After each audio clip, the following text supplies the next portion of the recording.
Oi, pessoal, bem-vindos a mais uma aula de estruturas de dados. Aqui é a professora Patrícia e hoje eu queria falar para vocês sobre uma lista um pouquinho diferente da lista que eu já mostrei.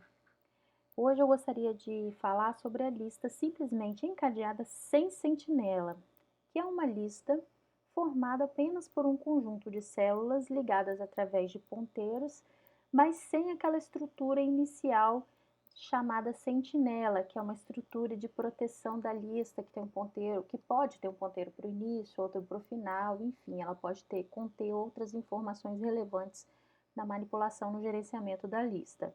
Mas essa lista ela é muito simples e como ela aparece muito na literatura, eu preciso mostrar a implementação dela para vocês. Então é o seguinte, essa lista ela é formada, como eu disse, por uma sequência de células. Eu vou desenhar ela aqui para vocês, ok? Ela é formada por uma sequência de células interligadas através de ponteiros.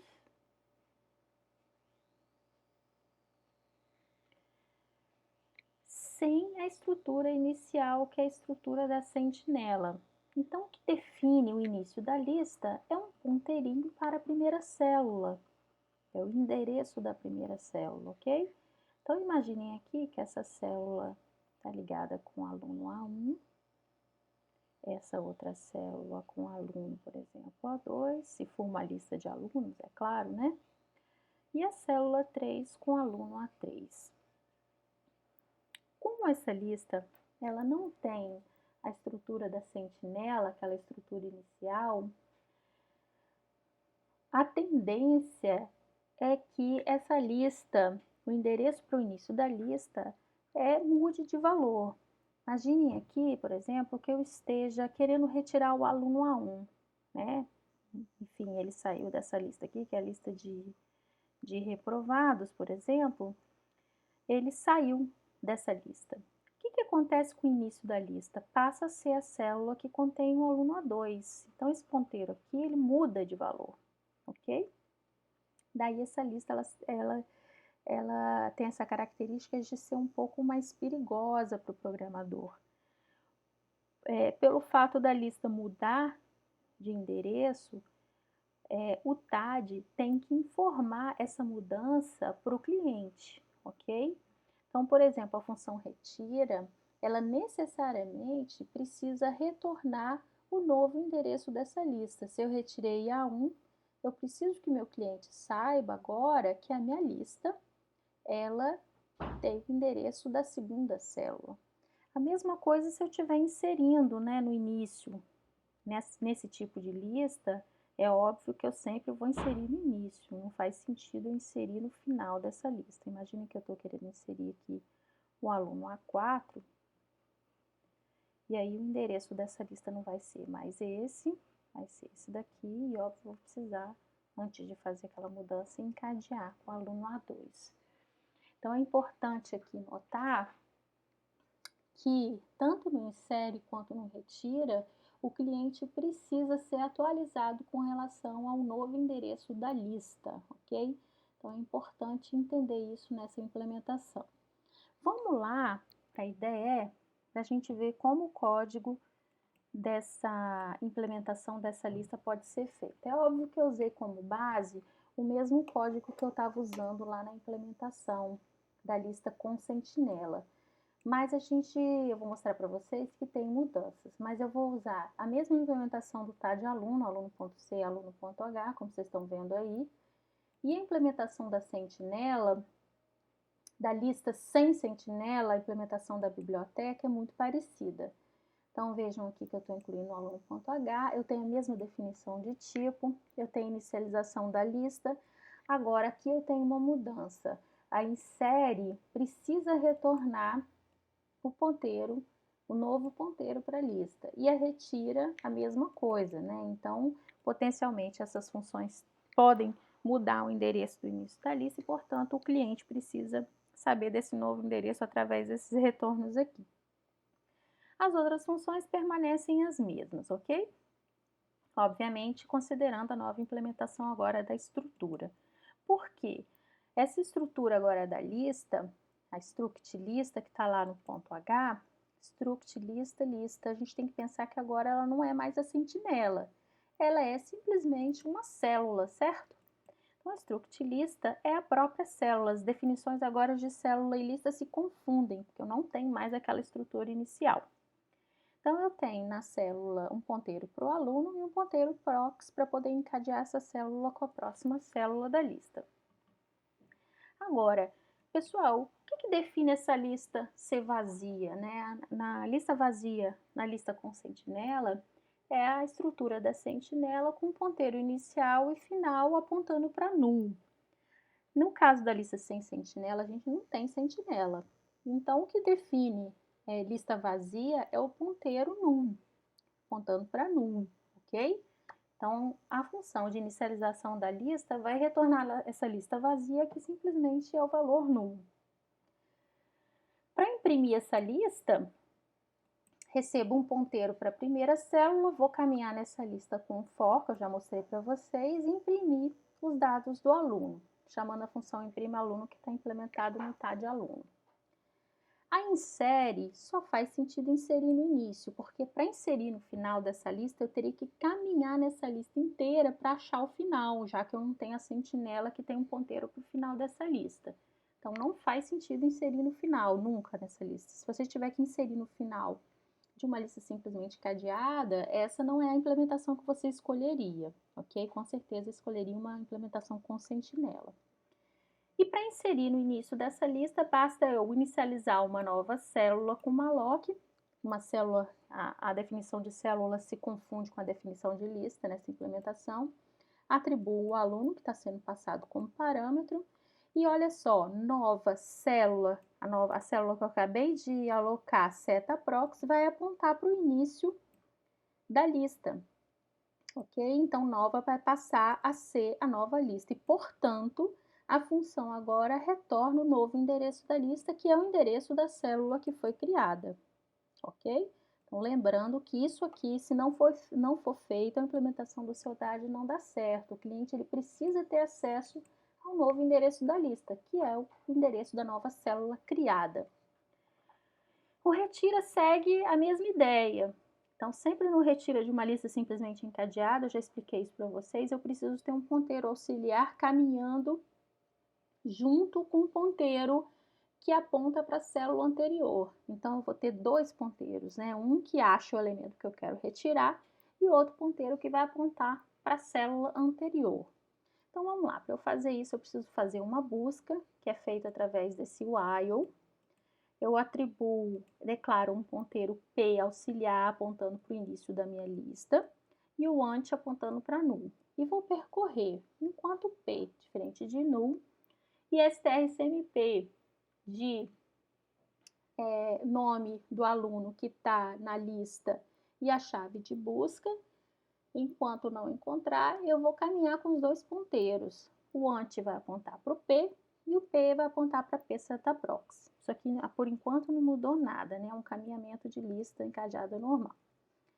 Então, se P for igual a null, significa que a lista está vazia ou não encontrou o elemento que eu estou buscando, eu retorno null.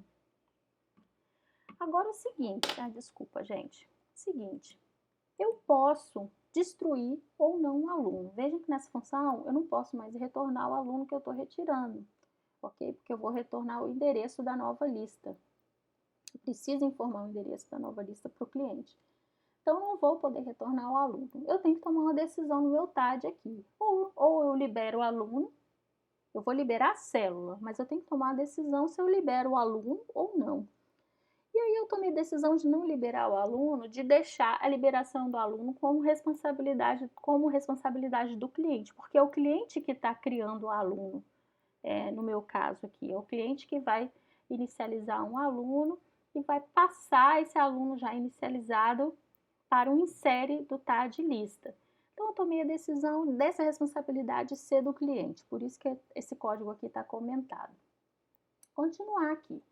Agora, se ponteiro ante for null, isso significa que o P está apontando para a primeira célula e, portanto, eu vou retirar a primeira célula da lista. Para fazer isso, por enquanto, eu estou colocando o ponteiro L, que é o ponteiro para o início da lista, apontar para L setaprox, que é para a segunda célula. Agora, se P não for nulo e se ante não for nulo, significa que eu estou no chamado caso comum. O P está apontando para uma célula dentro da lista. Se for esse o caso, eu vou simplesmente pegar o ponteiro anterior setaprox, apontar para o P setaprox, ok? Esse é o caso comum que eu já mostrei para vocês também lá na implementação da lista com sentinela. Fazendo os encadeamentos corretos, eu finalmente posso liberar P. Agora, a diferença dessa implementação é que eu preciso retornar o ponteiro da nova lista. Imagine, por exemplo, que eu esteja retirando a primeira célula. Nesse caso, o endereço da lista vai mudar, vai passar a ser o endereço da segunda célula. Portanto, o cliente precisa ficar sabendo dessa mudança. Tá certo, gente? O destroy permanece o mesmo, só agora eu não tenho a sentinela mais para destruir, tá? Então, essa é a implementação bem simples, né? Eu mudei um pouquinho a função principal, o main, para refletir as mudanças lá do TAD. Então, vejam, por exemplo, que a minha insere sempre, o retorno da insere tem que ser atribuído à lista novamente, para poder refletir essa mudança do fato da lista não ter sentinela. Eu preciso que o cliente, nesse caso essa main aqui, ele precisa ser informado do novo endereço da lista. E aí eu faço o mesmo testezinho que eu fiz com a lista com sentinela, só que agora considerando as mudanças da lista sem sentinela, né? Então, por exemplo, eu insiro 4 alunos, Patrícia, Alice, Maria e João, imprimo. Depois eu tento retirar Alice, imprimo. Então, a sequência, a lista tem que ter esses nomes sem a Alice. Alice é um caso comum, está no meio da lista. E aí depois eu insiro a Alice de novo e tento retirar a Alice. Depois eu retiro a Patrícia e mando destruir a lista. Lembrando aqui que eu não destruí os alunos, né?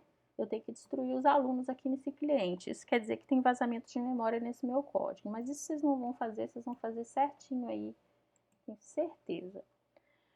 Mas aqui mostrando para vocês, eu imprimi esse meu testezinho, eu imprimi os 4 alunos, eu tirei a Alice, imprimi de novo, veja, sem Alice, depois eu inseri a Alice. Quando eu insiro sempre no início, então a Alice aparece no início da lista.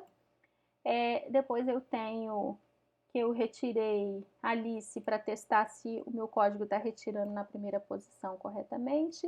E depois eu retiro Patrícia para saber se o meu código está retirando na última posição corretamente, ok? Então, no final desse cliente aqui, eu teria que destruir a lista. Ah, não, destrói, o meu destrói libera não está liberando o aluno. Então, eu teria que liberar aqui mesmo, né? Vamos ver se dá certo. Então, eu teria que liberar o aluno.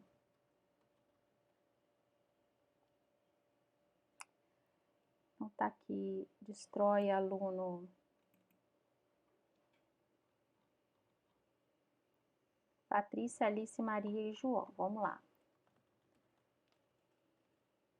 Patrícia.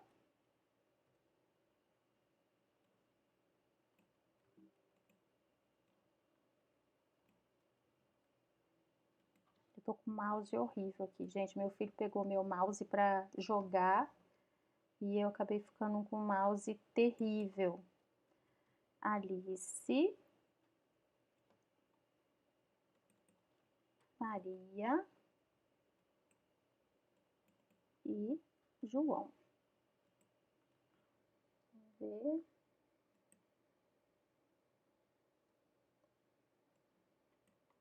Não deu erro. Eu não consigo rodar o Valgrind aqui para vocês, porque o meu Mac não tem instalado e a minha máquina virtual não roda junto com o programa que eu estou usando para gravar o vídeo, fica muito lenta.